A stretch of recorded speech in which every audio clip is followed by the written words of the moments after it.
Puji Tuhan, kembali kita membaca firman Tuhan dari kitab Daniel 9 ayat 1 sampai 27.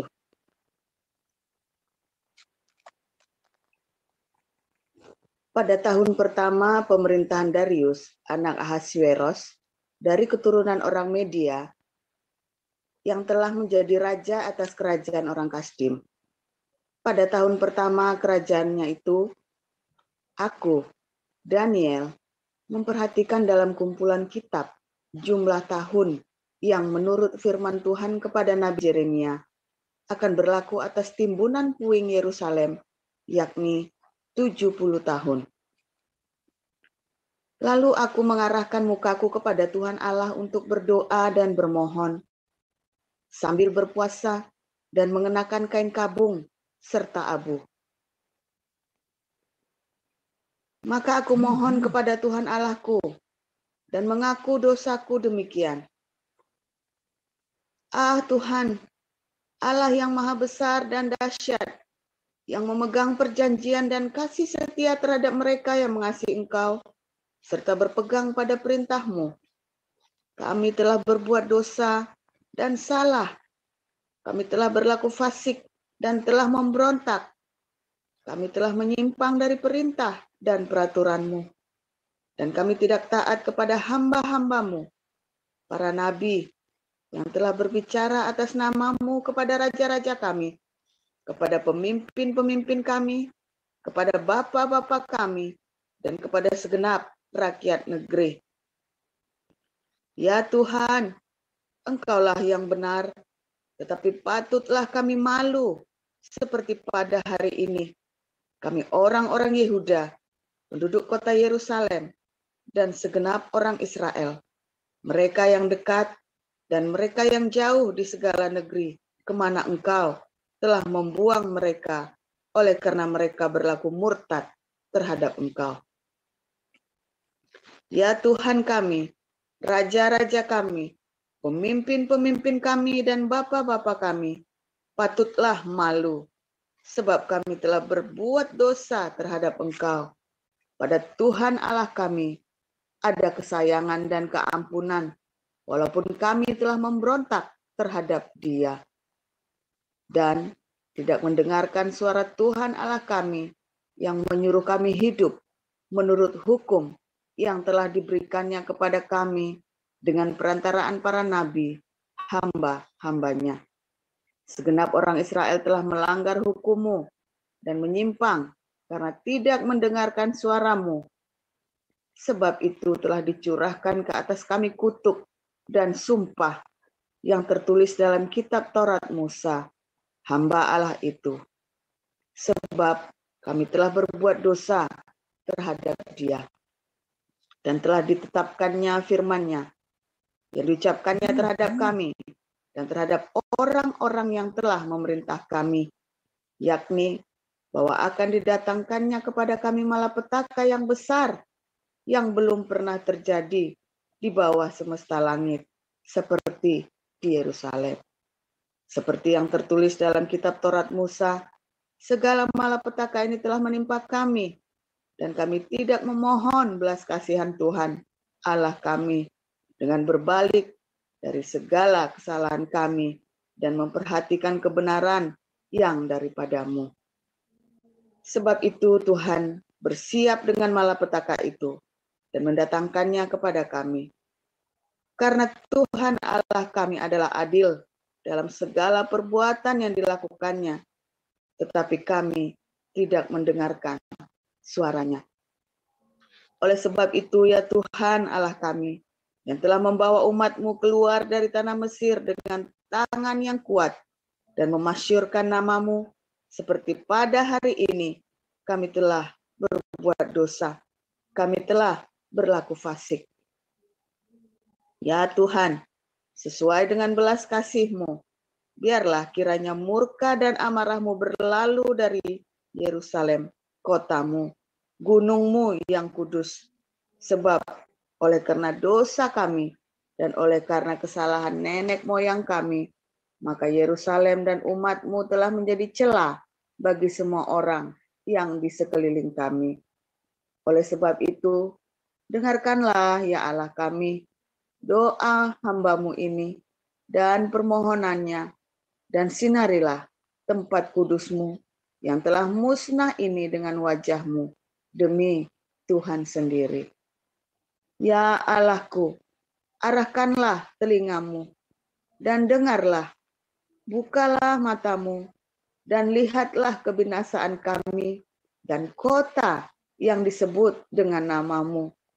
Sebab kami menyampaikan doa permohonan kami ke hadapan-Mu, bukan berdasarkan jasa-jasa kami, tetapi berdasarkan kasih sayang-Mu yang berlimpah-limpah.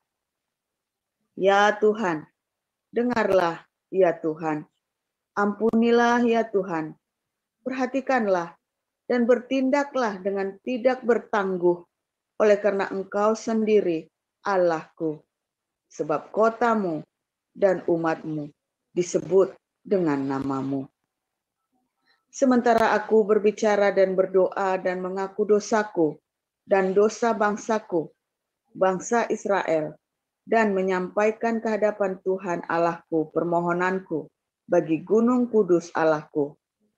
Sementara aku berbicara dalam doa, terbanglah dengan cepat ke arahku Gabriel. Dia yang telah kulihat dalam penglihatan yang dahulu itu pada waktu persembahan korban petang hari. Lalu ia mengajari aku dan berbicara dengan aku. Daniel, sekarang aku datang untuk memberi akal budi kepadamu untuk mengerti.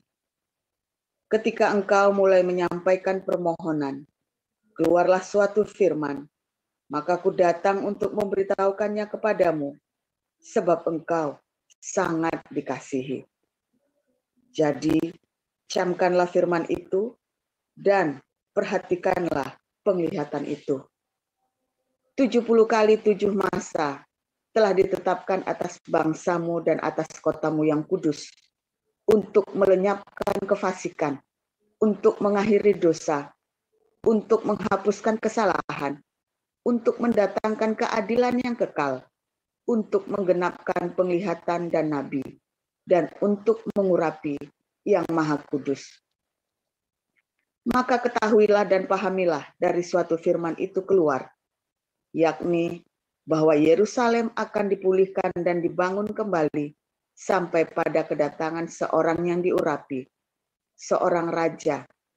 Ada 7 kali 7 masa, dan 62 kali 7 masa lamanya. Kota itu akan dibangun kembali dengan tanah lapang dan paritnya, tetapi di tengah-tengah kesulitan. Sesudah ke-62 kali 7 masa itu akan disingkirkan seorang yang telah diurapi, padahal tidak ada salahnya apa-apa. Maka datanglah rakyat seorang raja, memusnahkan kota dan tempat kudus itu. Tetapi raja itu akan menemui ajalnya dalam air bah, dan sampai pada akhir zaman akan ada peperangan dan pemusnahan seperti yang telah ditetapkan. Raja itu akan membuat perjanjian itu menjadi berat bagi banyak orang selama 1 kali 7 masa. Pada pertengahan 7 masa itu, ia akan menghentikan korban sembelihan dan korban santapan. Dan di atas sayap kekejian akan datang yang membinasakan sampai pemusnahan yang telah ditetapkan menimpa yang membinasakan itu. Demikian pembacaan firman. Ya, dilanjutkan Ibu Sarma, Daniel 10 ayat 1 sampai 21. Silakan Bu Sarma.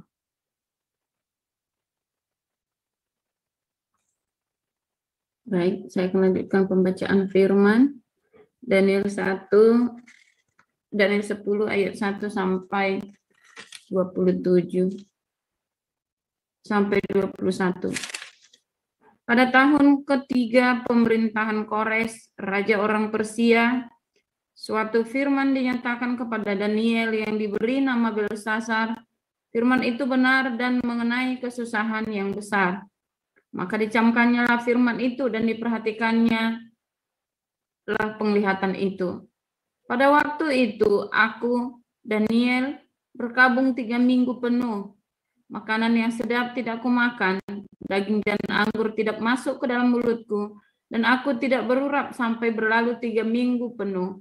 Pada hari ke-24 bulan pertama, ketika aku ada di tepi sungai besar, yaitu sungai Tigris, kuangkat mukaku, lalu kulihat, tampak seorang yang berpakaian kain lenan dan berikat pinggang emas dari Ufas.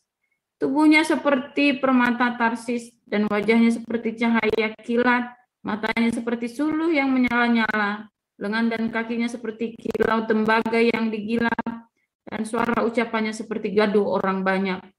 Hanya aku, Daniel, melihat penglihatan itu, tetapi orang-orang yang bersama-sama dengan aku tidak melihatnya, tetapi mereka ditimpa oleh ketakutan yang besar, sehingga mereka lari bersembunyi. Demikianlah aku tinggal seorang diri.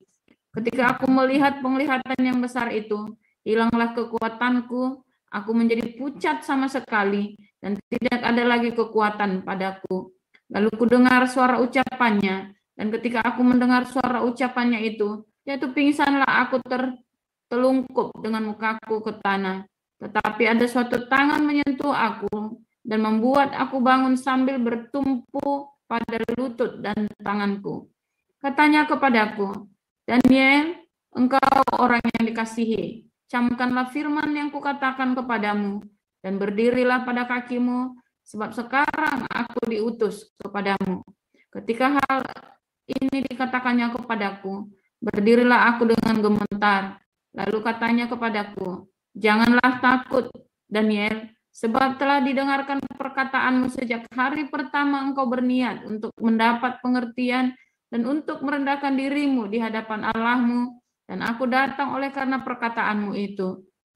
Pemimpin kerajaan orang Persia berdiri 21 hari lamanya menentang aku, tetapi kemudian Mikael, salah seorang dari pemimpin-pemimpin terkemuka, datang menolong aku, dan aku meninggalkan dia di sana berhadapan dengan raja-raja orang Persia.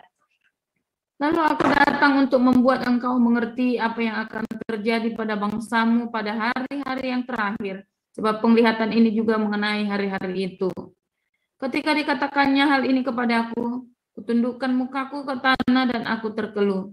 Tetapi sesuatu yang menyerupai manusia menyentuh bibirku, lalu kubuka mulutku dan mulai berbicara. Kataku kepada yang berdiri di depanku itu, Tuanku, oleh sebab penglihatan itu aku ditimpa kesakitan dan tidak ada lagi kekuatan padaku. Masakan aku, hamba Tuanku ini dapat berbicara dengan Tuanku? Bukankah tidak ada lagi kekuatan padaku dan tidak ada lagi napas padaku? Lalu dia yang rupanya seperti manusia itu menyentuh aku pula dan memberikan aku kekuatan dan berkata, hai engkau yang dikasihi, janganlah takut, sejahteralah engkau, jadilah kuat, ya jadilah kuat. Sementara ia berbicara dengan aku merasa kuat lagi dan berkata, berbicaralah kiranya Tuanku, sebab engkau telah memberikan kekuatan. Lalu katanya, tahukah engkau mengapa aku datang kepadamu? Sebentar lagi aku kembali untuk berperang dengan pemimpin orang Persia, dan sesudah selesai dengan dia, maka pemimpin orang Yunani akan datang. Namun demikian, aku akan memberitahukan kepadamu apa yang tercantum dalam kitab kebenaran. Tidak ada satupun yang berdiri di pihakku dengan tetap hati melawan mereka, kecuali Mikael, pemimpinmu itu. Demikian firman Tuhan. Silakan Pak Enardo, dilanjutkan.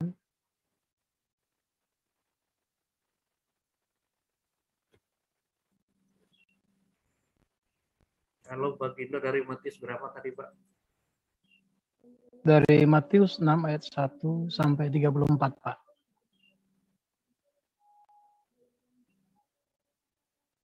Matius 6 ayat 1 sampai 34. Saya lanjutkan pembacaan firman Tuhan dari Matius 6 ayat 1 sampai 34. Ingatlah, jangan kamu melakukan kewajiban agamamu di hadapan orang supaya dilihat mereka. Karena jika demikian, kamu tidak beroleh upah dari Bapamu yang di surga.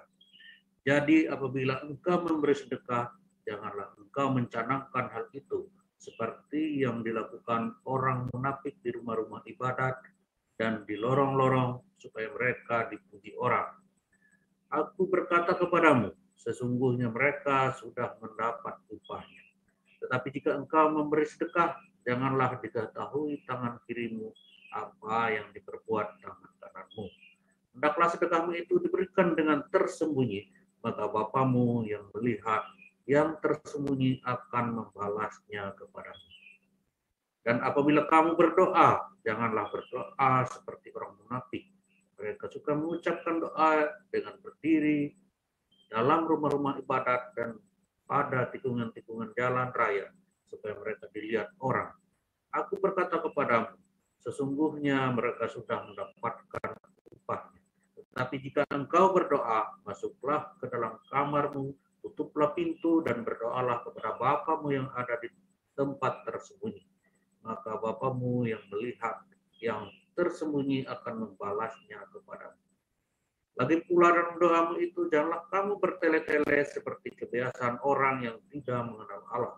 Mereka menyangka bahwa karena banyaknya kata-kata doanya akan dikabulkan.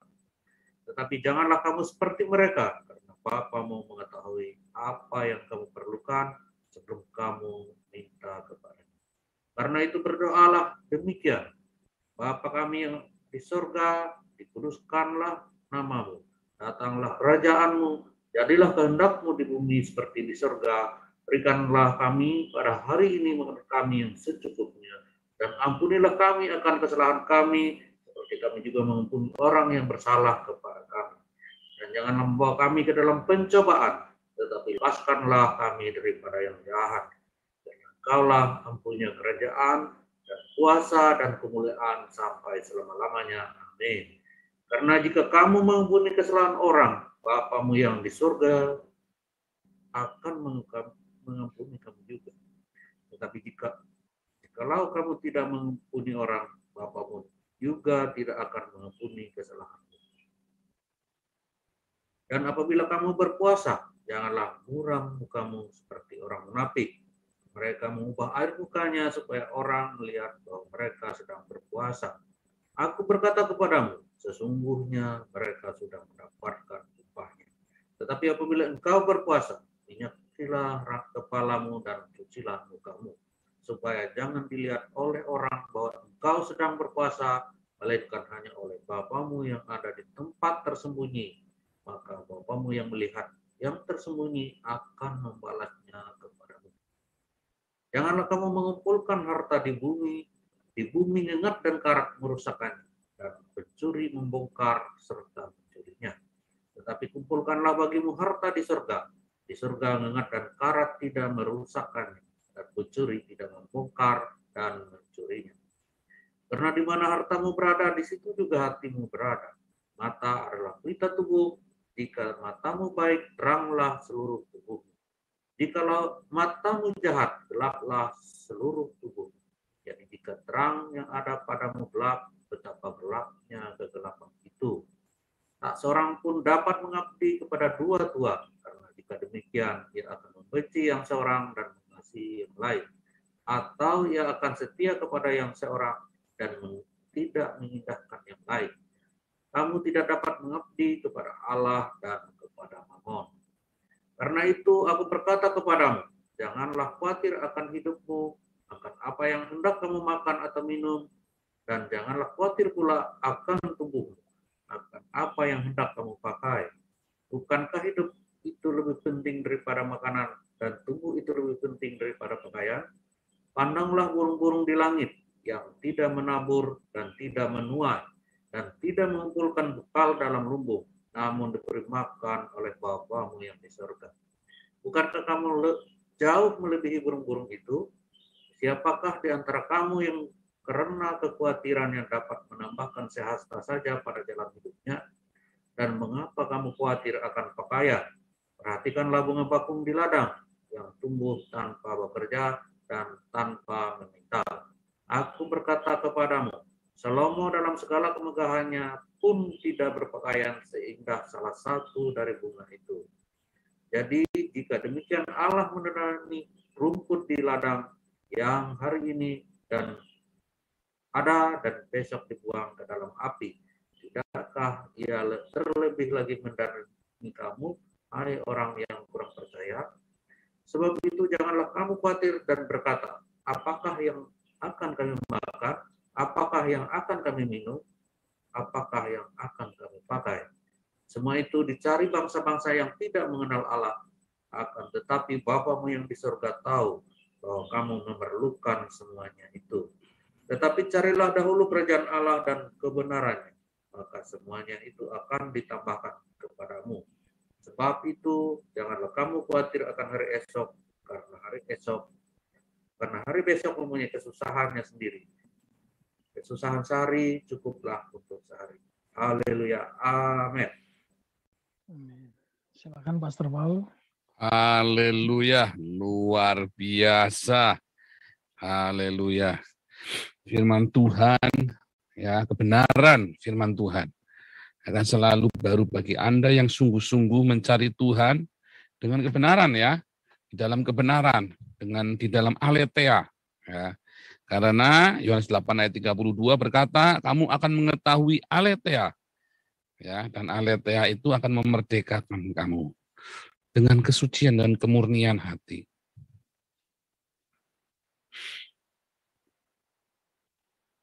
Karena banyak sekali orang-orang tidak mencari Tuhan dengan aletheia, ya. Sehingga dia tidak mendapatkan Tuhan. Dia tidak ketemu Tuhan. Dia melakukan ibadahnya bukan dengan aletheia, tetapi dengan, ya, tanpa aletheia. Dia karena kelihatan ingin saleh, ya, nampak seperti saleh itu dijual belikan, ya. Ya, saya pernah ketemu orang Islam yang dikit-dikit, Masya Allah, Masya Allah, seharusnya baca aja. Ya, saya kali apa nanti dia baca lagi, ya Allah, terus nanti dia ngomong lagi pakai bahasa mantra-mantra itu, ya. Nauzubillah misali kalau bisu-bisu wele gitu kan. Nanti saya ketemu orang Islam begitu, ya. Apakah terus saya melihat dia hebat begitu salehnya. Bahkan ketika saya sebelum berapologia pun dulu, ya, zaman saya kecil, kalau ketemu orang kayak gini, Masya Allah, enak tau nggak, pengen ngaplok. Ya kalau ada orang yang dikit-dikit Tuhan gitu, padahal saya pengen jadi hamba Tuhan juga. Tapi kalau ada orang dikit-dikit Tuhan itu pengen ngaplok, ya. Termasuk orang Kristen, ya. Anda sering ketemu nggak teman-teman? Haleluya, haleluya, dikit-dikit haleluya, begitu kan? Oke, oh haleluya, haleluya, dikit-dikit begitu, ya. Nah, ada, ya, yang dikit-dikit begitu, ya. Apa dikit ini? Nanti dia ceritanya, ada, ya, yang dikit-dikit bahasa Arab lagi, kita lagi ngobrol apa-apa, tiba-tiba lagi apa, tiba-tiba, oh hira palapa sikatara palapa syakara palapa, tiba-tiba begitu. Nyebel, ya. Nyebel. Orang-orang yang nampak beragama, kalau dulu itu diperjualbelikan. Kalau ada orang nampak beragama itu, terus dibilang ini orang sip lah. Kalau sekarang orang nampak beragama itu menyebalkan. Nampaknya nih Tuhan Yesus ini, waktu cerita ini konteksnya memang konteks di zaman dulu, ya. Bukan di zaman sekarang. Kalau zaman sekarang Anda pamer beragama itu nyebel. Apalagi kalau Anda tinggal di Eropa, ya. Orang itu jijik kalau ada orang yang beragama, ya. Jijik lu, ya. Jijik beneran loh kalau ada orang beragama yang melakukan ritual-ritual agamanya itu. Mereka ada orang sholat di tengah jalan, ya.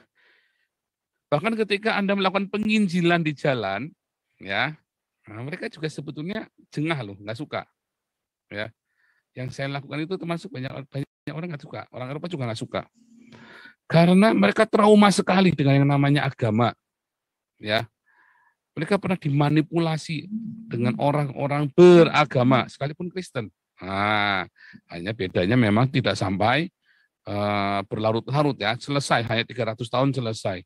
Tetapi di Indonesia ya, wah itu berlarut-larut ya, berlarut-larut. Kalau Eropa sudah kapok yang namanya beragama, nggak mau. Nah, sehingga ada orang-orang yang kalau dalam penginjilan ini, saya sedang memikirkan bagaimana penginjilan itu menjadi menarik, ya, menjadi tidak beragama. Nah, bagaimana menginjili, bagaimana kita memberitakan Injil tanpa beragama, tanpa kelihatan beragama. Wah, ini tantangan ya. Makanya kita sekarang lagi siapkan podium Wagen, ya, sebuah podium untuk ini. Nanti kita lagu-lagunya dari Disney ya, kita modifikasi dari Disney. Salah satunya kita begitu ya. Itu penginjilan, boleh nggak? Boleh, itu penginjilan kontekstual namanya ya. Itulah namanya penginjilan kontekstual. Ada masih bingung-bingung ya. Pokoknya jadi pakai lagunya Disney ya, nanti ya kita sedang kemas, kita sedang pikirkan, kita sedang setting caranya bagaimana. Bagaimana supaya penginjilan tapi tidak beragama? Karena kita sedang tidak memberitakan agama, coy. Saya lagi tapi begitu ada orang datang, wah ini udah agama nih. Nah, saya enggak. Itu saya hindari sekali. Bagaimana image pekabaran Injil kita itu jauh dari agama. Karena kita sedang tidak beragama, tetapi kita sedang memberitakan sebuah jalan kehidupan. Pemilihan jalan. Ya, kita beritakan di tengah-tengah kota. Gitu ya. Itu yang sedang saya pikirkan, sedang kita doakan gumuli bersama dengan tim yang ada di Eropa. Nah, masalahnya ya, kita senang sekali dengan agama ya, orang Kristen, orang Islam, orang Hindu, orang Buddha senang sekali dengan agama di Indonesia, itu senang sekali. Kenapa? Karena kalau orang beragama itu nanti direkomendasi oleh mertua.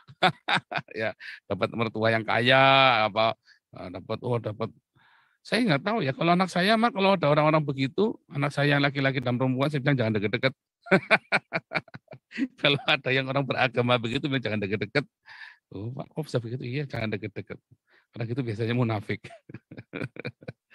Orang-orang yang menonjolkan ritual agamanya itu biasanya orang-orang munafik ya.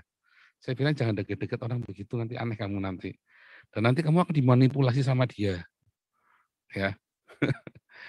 Nah, Tuhan Yesus itu sudah ngajarin sama kita, dan itu memang dalam konteksnya waktu itu, ya, akhirnya orang-orang juga paham ya. Ternyata orang-orang yang suka memamerkan kehidupan agamanya memang itu orang-orang brengsek. Enggak yang Kristen, enggak yang Islam, enggak Buddha, Hindu, agama apapun. Orang-orang yang suka memamerkan kehidupan agamanya adalah orang-orang yang brengsek. Jadi hati-hati Anda kalau dekat-dekat dengan orang yang suka memamerkan kehidupan beragamanya dia. Karena apa? Karena orang-orang kalau dekat dengan Tuhan, ya, kita akan tahu ketika kita dekat-dekat sama dia. Bukan karena dia beragamanya, bukan karena ritualnya. Oh, pagi-pagi sudah sholat, tiap 5 waktu dia pakai sholat. Wah, terus selalu pakai siap-siap. Karena dia selalu 5 waktu sholat, maka dia selalu pakai sarung kan. Saya pernah rumah seorang teman pengusaha gitu ya. Seharian karena kita ada meeting, ada apa di rumahnya dia, kita dari siang sampai malam gitu ya. Ya dia seharian pakai sarung. Terus nanti lagi dia lihat jam berapa, jam 12 ya. Habis dia sholat dulu. Terus dia lihat lagi jam 3 dia sholat lagi. Kita lagi meeting sebenarnya sholat. Jadi dia selalu pakai pasti sholat. Terus jam 6 kita udah mau pulang. Saya sholat dulu ya. Terus dia sholat lagi. Untung karyawan saya dulu sholat 5 waktu nggak pakai sarung terus ya, bisa saya marahin itu. Kamu tuh pakai sarung lagi di kantor pakai sarung. Aduh, itu pakai celana dalam nggak? Jangan-jangan lu pakai sarung nggak pakai celana dalam lagi. Itu gandul-gandul nang katok. Nah, ini saya ketawa, jangan ketawa gandul-gandul. Ini Bu Sarma ketawa kan malah. Nah, jadi ini nasihat saya pribadi juga buat Anda ya. Hati-hati dengan orang beragama. Biasanya orang nggak benar itu ya. Munafik, resek, pokoknya resek lah. Nanti nasihatnya apa, nanti beragama. Tapi begitu Anda lengah, ditelikung sama dia. Waduh, siapa yang punya pengalaman gitu? Wah, saya seumur hidup saya pengalaman dengan orang begitu banyak ya. Nah, makanya anak saya kasih tahu nasihat seorang ayah kepada anaknya. Kamu jangan pacaran sama orang beragama ya. Ya, kenapa ya tadi? Karena orang yang bertuhan dari dalam hatinya akan mengalir kasih. Dia pasti berdiakonia. Ya. Anda baru tahu diakoninya dia kalau Anda sudah dekat dengan dia. Kalau Anda sudah dekat, orang-orang ini pasti penuh dengan cinta. Taunya dari mana? Kalau sudah dekat. Kalau di video, di YouTube semua bisa jadi siapa saja. Ya kan? Di YouTube itu ya, bahkan Anda mau jadi Tuhan aja boleh. Di YouTube itu mau jadi nabi boleh, kayak saya contohnya. Saya kan boleh, suka-suka saya yang YouTube-nya saya mau jadi nabi, mau jadi kelinci, mau jadi kodok, kan suka-suka saya kan. Orang ini YouTube-nya saya, mau jadi orang ngatur-ngatur saya, ya kan. Di YouTube itu orang bisa jadi siapa saja. Yang laki-laki bisa jadi perempuan, ya kan. Penjahat bisa jadi pendeta, pendeta bisa jadi penjahat, dan seterusnya. Ya, serigala jadi domba, domba jadi serigala, anjing bisa jadi tikus, tikus bisa jadi ular. Di YouTube itu orang bisa jadi siapa saja, kita tidak tahu. Di dunia nyata Anda akan tahu. Makanya kalau di YouTube ini, di dalam grup Zoom apa, saya selalu bilang hati-hati, kita mau tolong-menolong, tapi jangan pernah kasih uang. Jangan kasih alamat Anda kalau Anda nggak yakin. Nanti sekali Anda kasih alamat Anda, didatengin terus, dimintain duit terus. Ya, katanya kasih orang Kristen. Nanti Anda akan diteror dengan kata-kata itu. Katanya orang Kristen penuh kasih. Ya. Saya pernah diutangin sama orang ya, ada orang, karena kamu seorang hamba Tuhan, kamu harus memberi saya hutangan. Gundulmu peang. Emang lu siapa? Wah harus. Mungkin dia bahasanya juga nggak ngerti ya. Tapi masalahnya itu loh tadi, saya lagi ngajari Anda. Karena saya ini seorang hamba Tuhan, seorang pastor, maka saya harus memberi utang, membayar utangnya kamu. Kamu tuh mau nipu hamba Tuhan. Di Alkitab berkata, jangan menjadi penanggung hutang sesamamu. Tahu nggak? Tak keluarin ayatnya di Alkitab. Jangan menjadi penanggung hutang sesamamu. Itu tuh tidak boleh ya bayarin hutangnya orang ya. Jangan menjadi penanggung hutang sesamamu. Jangan. Kalau kamu sampai sudah ke ini, kamu cepat datangi sama si pemberi hutang itu. Cepat minta ampun, cepat dirubah. Jangan pernah menjadi penanggung bagi sesamamu. Orang bijak berkata begitu ya. Biar setiap orang bertanggung jawab dengan dirinya sendiri. Kita jangan menjadi penanggung bagi dia. Kecuali Anda sudah kuat, kokoh segala macam, turah-turah. Ya. Nah, suatu ketika ayah saya pernah ya menjadi penanggung hutang bagi sahabatnya. Sahabat ini punya hutang. Ya. Ayah saya ini orang yang sangat setia kawan ya, loyalnya minta ampun kalau sama teman itu, sampai korbanin anak istrinya. Kemudian ayah saya ini dia ngomong, karena ini sudah begitu hebatnya, wah, orang ini datang sama ayah saya. Terus orang ini, ada orang, oke nanti saya yang nanggung. Karena ayah saya itu seorang yang prinsipal ya, punya nama baik, prinsip apa segala macam. Itulah awal kehancuran kehidupan keluarga kami. Ya, karena dia menjadi penanggung, tiba-tiba dia lagi di luar kota, malam-malam kami lagi tidur semua. Ya, malam-malam kita tidur di atas ranjang yang enak, ya kan, kita tiap hari kita ada meja makan, kita makannya di meja makan, kita meja tamu, kita punya segala macam. Pagi-pagi kita tidur di lantai semua, rumahnya bersih. Ternyata dibawa sama si penagih hutang ini. Itu hutang yang bukan hutangnya ayah saya ya. Zaman itu bisa ya, begitu ya. Zaman itu bisa. Kalau zaman sekarang udah nggak boleh ya. Nah, di hukum di Indonesia udah nggak boleh. Zaman itu bisa. Dan ayah saya nggak ngerti waktu itu. Itulah awal kehancuran kami, keluarga kami juga. Saya masih ingat sekali, saya masih kelas 3, masih umur 3 atau 4 tahun itu bisa masih ingat ya, karena itu tadi itu begitu trauma sekali ya, umur 3 atau 4 tahun itu. Nah, itu yang menjadi penanggung sesama. Tetapi akhirnya orang sahabat ayah saya ini nggak kabur tapi sudah apalacur dibagi 2 hutangnya, ya. Jadi si sahabat ayah saya ini tetap menjadi sahabat yang setia, tetap datang ke rumah kami. Saat kita hancur, dia sudah pulih, dia sudah kerja, keluarga kami masih berantakan kan. Dia suka datang, suka bawain makanan, suka bawain apa sesuatu lah gitu ya. Itulah. Jadi untungnya ayah saya menolong orang yang tepat ya, bukan orang yang nggak jelas gitu kan. Tetapi saya saat nasihatin Anda, jangan pernah menjadi penanggung hutang. Ada orang punya hutang terus Anda tanggung hutangnya begitu ya. Saya tanggung hutangnya, jangan. Kecuali itu pekerjaanmu di bank, kan begitu kan. Makanya kita mau bikin koperasi ya. Supaya orang-orang yang punya hutang ini bisa datang ke konsultan kita, lalu dia lalu diajarin bagaimana cara mengelola keuangannya, mengelola hutang-hutangnya ini, ya. Kita akan punya koperasi termasuk untuk ruang tolong menolong Anda yang sedang dalam kesulitan ekonomi dan terlibat dalam hutang piutang yang sangat banyak, ya. Kita mau bikin seperti itu. Doakan makanya, ya.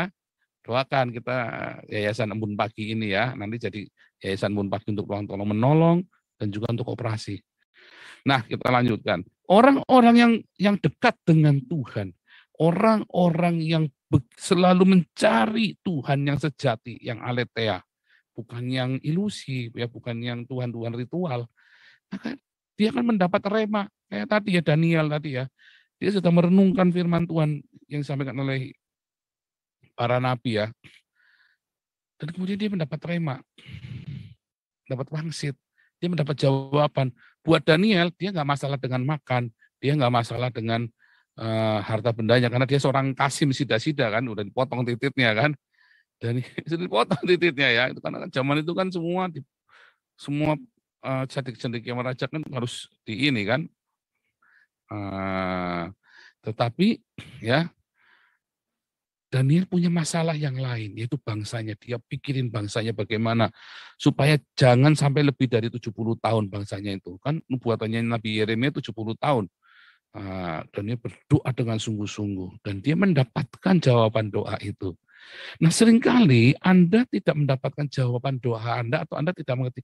Tidak mungkin Anda berdoa dan tidak dijawab kecuali doamu doa serampangan. Doamu itu doa yang tidak lahir dari hatimu. Ya, semua doa itu dijawab sama Tuhan. Ya, tetapi hatimu itu serampangan. Ya, hatimu itu tidak aletheia.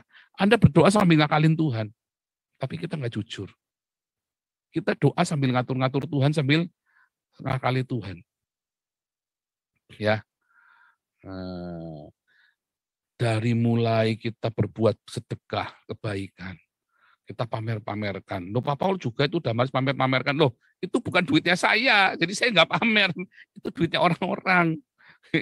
Dan memang saya pamerkan supaya banyak orang yang nyumbang. Bukan saya pamer itu namanya. Itu saya promosikan justru supaya banyak orang nyumbang, sehingga Anda semua bisa diberkati. Dan kita bisa memberkati Indonesia. Tapi kan saya nggak ngasih berapa ke Damaris, saya nggak pernah kasih tahu Anda ya, saya ada sumbang ke Damaris, tapi kan saya nggak pernah pamer. Nih saya tiap bulan sekian, nih saya kasih buat Damaris, nih saya kasih buat orang ini, buat orang itu, saya nggak perlu pamer-pamer. Gitu konsepnya. Tapi Anda seringkali kalau berbuat baik kan suka dipamer-pamerin. Nah, banyak orang dia pencari Tuhan, dalam pencariannya Tuhan itu dipamerkan ke orang lain. Supaya orang itu menaruh hati kepada Anda. Wah, ini orang lagi prihatin. Oh, ini orang lagi. Dan dia begitu, kalau ngomong pelan-pelan. Saya ketemu ya, saya ketemu sama orang-orang ini. Saya tahu nih orang ini brengsek sekali ya. Terus kalau ngomongnya jorok sekali apa segala macam. Nah, tiba-tiba ya, ketemu saya, dia ngomongnya pelan-pelan. Iya, saya. Ngomongnya bisik-bisik begitu ya, pelan-pelan. Dia berusaha menjadi orang yang lembut hati. Tapi ini orang brengseknya minta ampun. Pengkhianatnya minta ampun. Ya, orang ini fitnah saya bolak-balik. Ya, orang ini fitnah saya bolak. Ngomongnya lembutnya minta ampun, tahu enggak? Itu tinggalnya di gereja. Enggak. Dia orang di gereja, diaken, penatua. Coba bayangin, ngomongnya lembutnya, bisik-bisik. Kalau ngomong sama istri saya, sampai istri saya bilang, apa? Sampai istri saya begitu, sampai nggak enak begitu kan, karena orangnya udah lebih tua kan. Apa? Ya. Tapi ini orangnya brengsek ya, kalau ngomong bisik-bisik. Anda tahu nggak orang yang suka ngomong begitu tuh biasanya penjahat.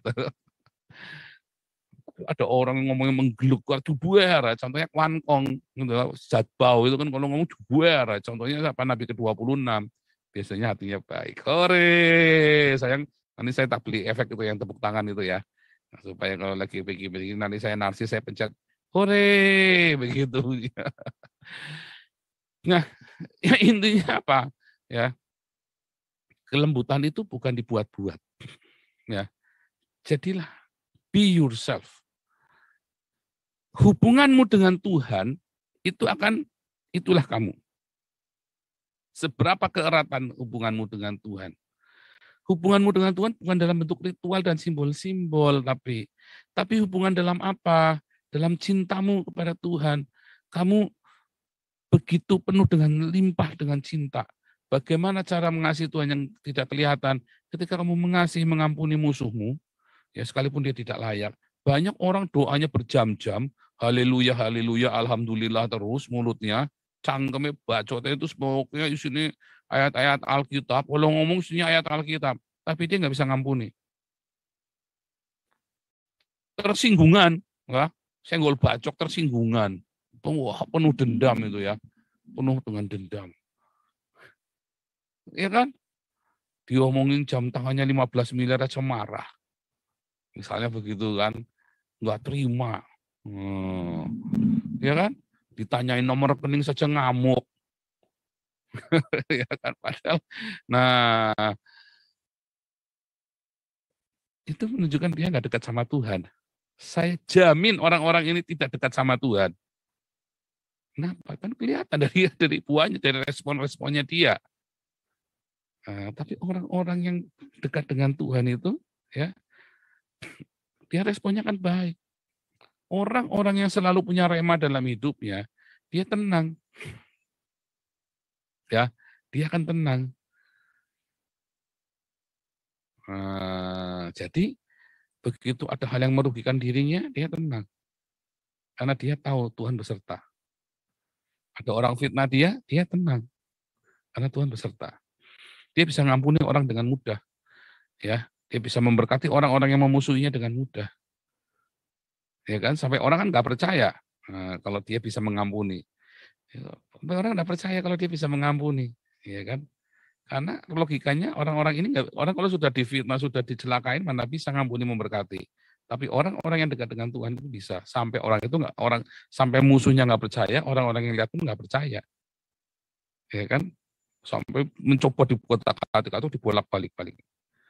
Tapi itulah orang-orang yang dekat dengan Tuhan, ya.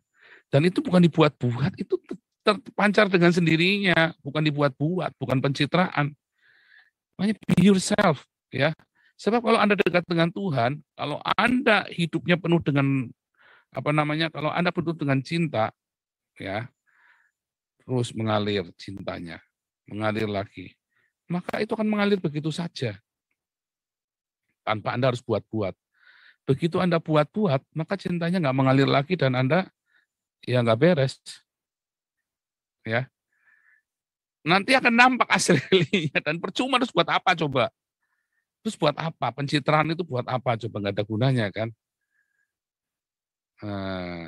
Tapi kalau saya mengalir, gunanya banyak.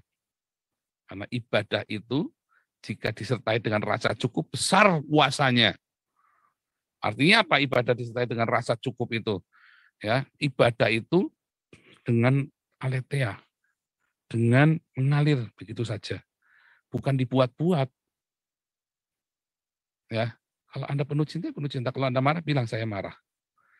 Dan kalau Anda bisa belum kendalikan marahnya, Anda berdoa, Tuhan, ampuni saya belum bisa mengendalikan marah saya dan saya masih dendam sama dia. Nah, aku bilang, Tuhan tolong saya, lepaskan pengampunan terus ya. Nanti Tuhan proses hidupmu, Tuhan bereskan. Makanya triggernya adalah diakonia. Dimulai, bagaimana orang mau mengasihi kalau dia masih pelit? Nggak mungkin. Bullshit, nggak mungkin. Ya, nggak mungkin. Nah, kalau Anda lihat diakonia, benar ya, sedekah. Karena kata kebenaran itu, ya kan kita bilang, itu nanti kalau diturunkan kata sadek itu jadi sedekah kan. Ya kan? Jadi sedekah. Nah, kalau dibilang Melkisedek, raja kebenaran, Melkisedek gitu kan. Itu nanti kalau diturunkan adalah rajanya sedekah. Rajanya sedekah. Tempat dia banyak memberi sedekah, dan dia menerima pemberian sedekah itu untuk dibagikan lagi. Melkisedek gitu ya. Kenapa kita memberikan sesuatu kepada Yesus dalam berupa sedekah? Ya kan? Karena itulah kebenaran. Ketika kita memberikan cinta kita kepada sesama, itulah kebenaran. Inti dari kebenaran adalah ketika kita menjadi berkat bagi sesama kita. Ya itulah sedek atau sedekah itu kan. Itulah inti dari kebenaran. Yaitu cinta. Nah, masalahnya banyak orang pelit ya. Orang cuma ngasih 10 gitar, ngasih gitar ke 10 gereja, gitar bolong, udah bangganya minta ampun ya, dipamer-pamerin. Nggak usah dipamer-pamerin, ya kan? Kalau ngasih ke Damaris 2M baru pamer. Itu loh yang ngasih Damaris 500 juta saja nggak pamer-pamer kok. Nah, itu penatunya Damaris saja nggak pernah jual tampang di sini kok. Ya kan? Nggak perlu pamer-pamer, padahal penatunya Damaris itu kalau keluar duit ya puluhan juta, ratusan juta juga enggak pernah pamer-pamer juga. Ya kan? Cuman ngasih gitar bolong 10 aja, duitnya juga duitnya sumbangan dari orang lain. Ya kan? Dia berani nggak transparan rekeningnya si Gilbert? Mana berani, ya kan? Itu kan tantangan dari kita kan. Tantangan dari Nabi ke-26 kepada Gilbert Tumoindo, berani nggak dia buka semuanya. Jangan-jangan dia dapat donasinya dapat donasi 1 miliar yang buat membantu gereja-gereja cuma 100 juta. Yang 900 juta kumpulin sendiri lagi. Aduh. Ya, sekarang lagi jadi ini ya, sedang jadi promotor ini ya, promotornya MKC buat cari dana karena kemarin kan gagal kan nyari dananya. Tapi tangga gubrak-gubrak kita lagi cerita tentang mencari Tuhan ya. Jadi cari Tuhan itu jangan dikulit, jangan dibikin ritual. Percuma. Anda nggak hasil. Mulai sekarang, cari Tuhan dengan sungguh-sungguh. Dimulai dari sedekah. Dimulai dari diakonia. Ya. Dari kemudian apa? Dari diakonia, Anda belajar mengampuni. Ya. Belajar mengasihi musuh-musuhmu, istrimu, suamimu. Dimulai dari mana? Sedekah. Relakan uangmu itu. Yang tadinya sedekahnya 10%, sekarang jadi 20%. Ya kan? Iya kan? Sedekah itu tanpa batas. Tapi yang paling utama, Anda harus pelihara dulu orang tuamu, ya keluargamu itu kudu dicukupin dulu, baru Anda sedekah. Tapi diparo, kalau sampai nggak sama-sama minim ya diparo. Kami dulu dalam kondisi minim tetap sedekah ya, tetap sedekah. Buahnya sekarang, ya buahnya sekarang. Karena kita iman, orang-orang yang percaya, orang yang punya iman, percaya bahwa Tuhan memberi upah. Ya kan? Bagi orang-orang mencari Tuhan dengan sungguh-sungguh. Saya percaya apa yang saya lakukan waktu itu akan, karena sedekah itu banyak memutuskan semua hal-hal buruk dalam hidupmu. Tapi sedekah yang benar, bukan sedekah yang dipamer-pamerin. Ya, ibadah itu harus disertai dengan rasa cukup, ya, supaya punya kuasa yang besar. Ya, kuasamu harus benar. Ya kan, doamu bukan dipamer-pamerin. Nanti kamu akan mendapat wangsit, mendapat wahyu, mendapat rema. Kalau sudah dapat rema, ya sudah. Itu seperti lingkaran kebenaran, lingkaran surgawi. Anda sudah masuk ke situ, muter, makin gulung makin gede, seperti bola salju. Dan makin kuat. Ya kan? Karena Anda makin punya rema kan? Makin diberkati kan? Makin punya rema lagi. Masalah datang, panah api sejahat datang, tapi Anda makin kuat, makin kuat. Itulah sebabnya yang fasik makin fasik, orang benar makin benar. Ya. Oke, Tuhan Yesus memberkati. Haleluya.